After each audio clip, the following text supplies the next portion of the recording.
नमस्कार बच्चों। आज के इस वीडियो में हम बहमनी साम्राज्य पर चर्चा करेंगे। दक्षिण भारत में तुगलक साम्राज्य से अलग होने वाला दूसरा बड़ा राज्य था बहमनी राज्य। मोहम्मद बिन तुगलक के शासनकाल में निरंतर विद्रोह और अशांति की स्थिति ने दक्षिण भारत के तुर्क सरदारों को स्वतंत्र राज्य बनाने की प्रेरणा दी। तुगलक साम्राज्य का प्रशासन चलाने के लिए पश्चिमी और दक्षिणी प्रांतों में ऐसे सैनिक सरदारों की नियुक्ति की गई थी जिन्हें अमीराने सदा कहा जाता था या सादा अमीर। ये कौन थे?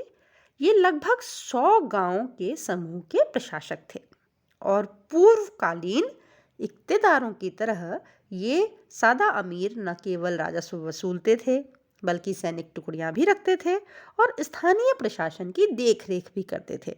अतः प्रशासन, वित्त और सैन्य शक्ति पर इनका पूरा अधिकार था। सबसे पहले गुजरात के सदा अमीरों ने विद्रोह किया और इन्हीं से प्रेरित होकर दौलताबाद स्थित अमीरों ने भी विद्रोह कर दिया। मोहम्मद बिन तुगलक ने गुजरात के विद्रोह का दमन कर दिया, लेकिन दौलताबाद में उसे विशेष सफलता नहीं मिली। शाही सेना को दौलताबाद में पराजित करने का काम जफर खां नाम के एक सरदार ने किया और यही जफर खां अलाउद्दीन हसन बहमन शाह के नाम से बहमनी साम्राज्य का संस्थापक बना। तो बहमनी साम्राज्य का संस्थापक कौन था? अलाउद्दीन हसन बहमन शाह। उसका मूल नाम था जफर खां।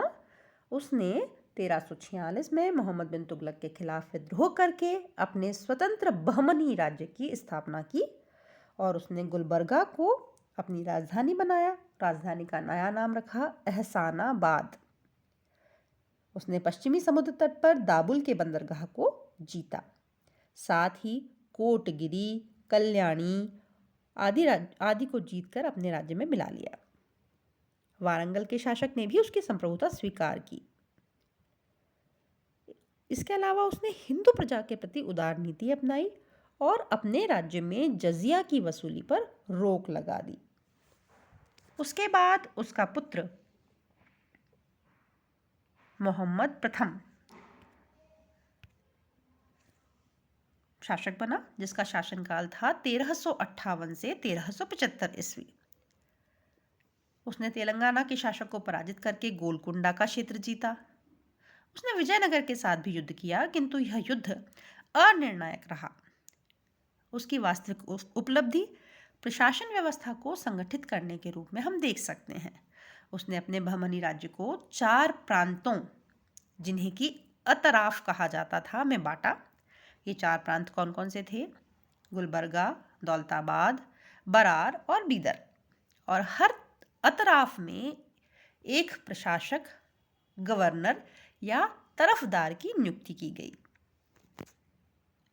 इसके बाद लगभग 22 वर्ष तक 5 सुल्तान सत्तारूढ़ हुए, लेकिन इनके शासन का विशेष महत्व नहीं है।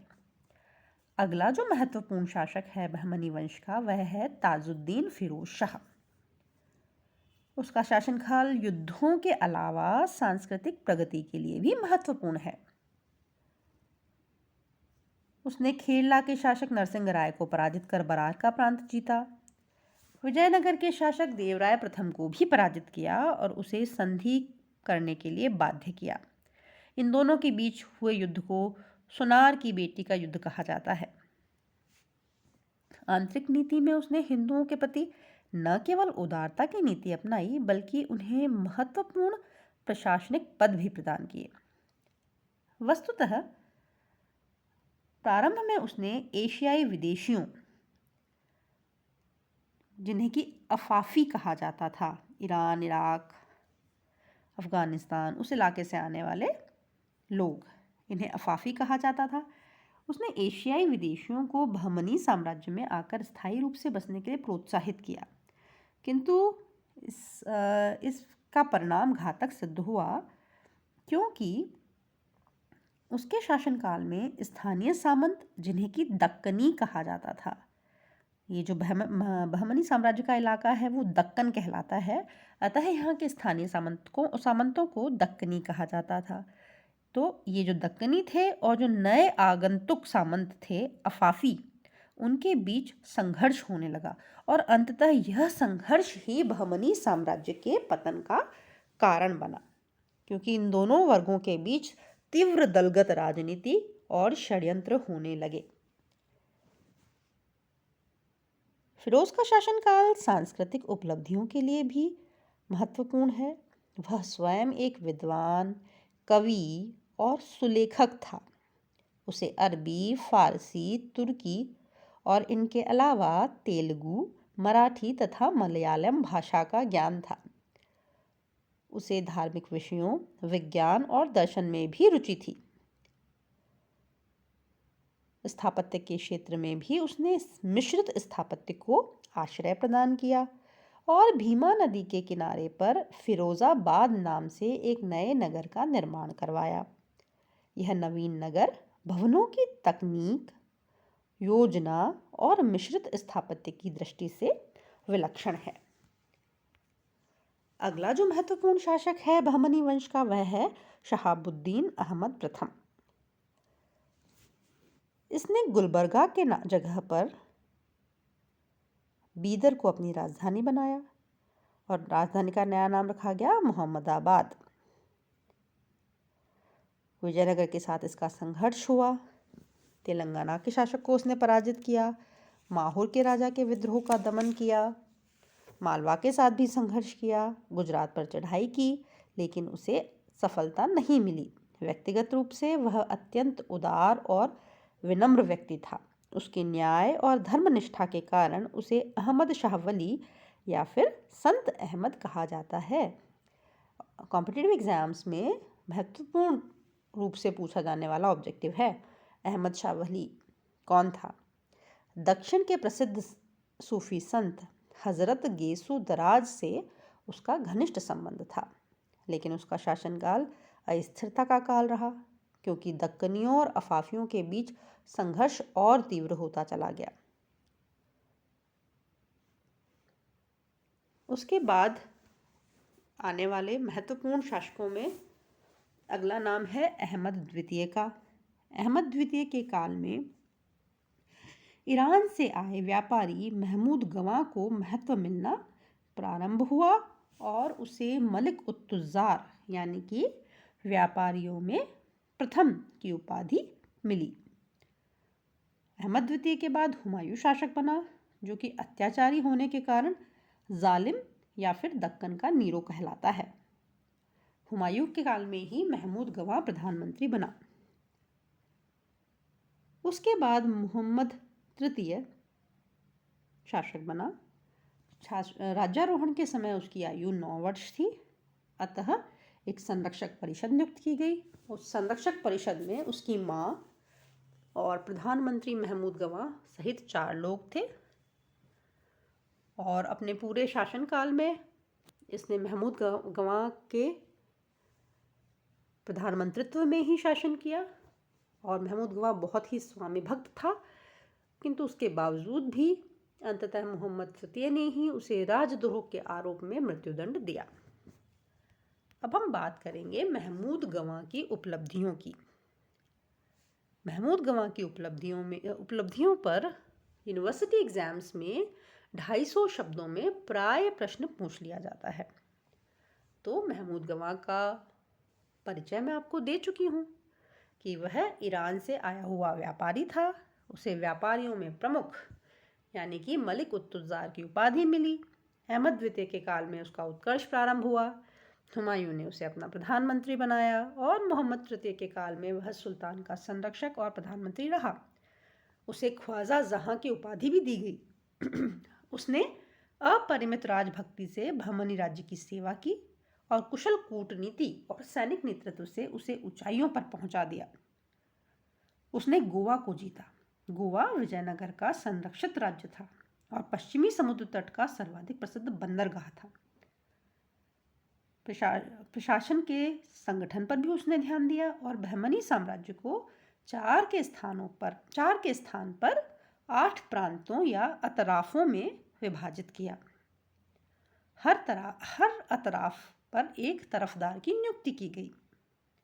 उसने भूमि की व्यवस्थित ढंग से पैमाइश करवाई, गांवों की सीमा का निर्धारण किया और लगान निर्धारण की जांच भी करवाई। उसने सामंतों के वेतन का निर्धारण किया और जागीरदारी प्रथा में भी कई सुधार किए। विद्या और कला को प्रोत्साहन देने के लिए भी उसने कई उल्लेखनीय उपाय किए। उसने बीदर में एक प्रसिद्ध मदरसे या महाविद्यालय की स्थापना की। किंतु दलगत राजनीति के संघर्ष को वह भी समाप्त नहीं कर पाया, बल्कि उसके काल में उसके विरोधी सक्रिय रहे और वे उसके खिलाफ सुल्तान मोहम्मद तृतीय के कान भरते रहे। अंततः 1482 ईस्वी में मोहम्मद तृतीय ने उसे राजद्रोह के आरोप में मृत्युदंड दिया। उस समय वह बीजापुर का तरफदार या गवर्नर भी था। महमूद गवाह की मृत्यु के 2 दशकों के भीतर ही बहमनी साम्राज्य का पतन प्रारंभ हो गया। शहाबुद्दीन महमूद शाह के शासनकाल 1482 से 1518 के बीच प्रांतीय तरफदारों ने अपनी स्वतंत्रता घोषित करना प्रारंभ कर दिया और 15वीं शताब्दी के अंत तक बहमनी साम्राज्य 5 राज्यों में बट गया। ये 5 राज्य थे बीदर, बरार, अहमदनगर बीजापुर और गोलकोंडा।